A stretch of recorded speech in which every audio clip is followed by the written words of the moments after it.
Salut à tous! Quittez les salles obscures et n'ayez plus peur de la page blanche, voici la page noire. Notre livre du jour est Cinema Now, rédigé par Andrew Bailey et édité par Taschen.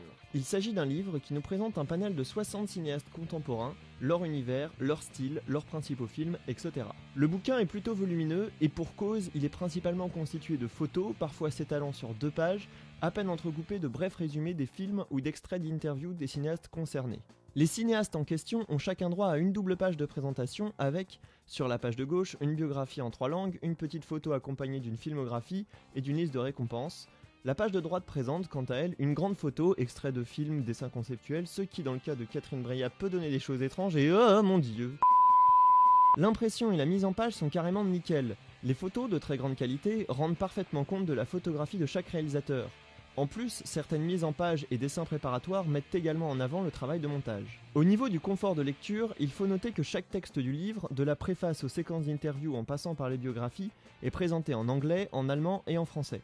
C'est plus ou moins un détail, mais il vaut mieux le savoir. Autre détail toujours appréciable, le livre est accompagné d'un DVD qui contient des extraits, des bandes annonces, des courts-métrages. On aurait aimé qu'il soit un peu plus fourni, mais pas non plus de quoi pester.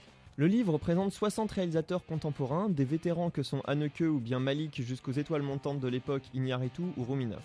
L'édition date de 2006, ce qui peut s'avérer problématique car les filmographies sont à peu près toutes obsolètes. On peut aussi regretter quelques absents comme Greg Araki, Zack Snyder ou, dans les plus anciens, David Cronenberg. Cela dit, le nombre et la diversité des têtes présentées compensent très bien. Coucou. Par contre, on peut parfois déplorer certains choix de films.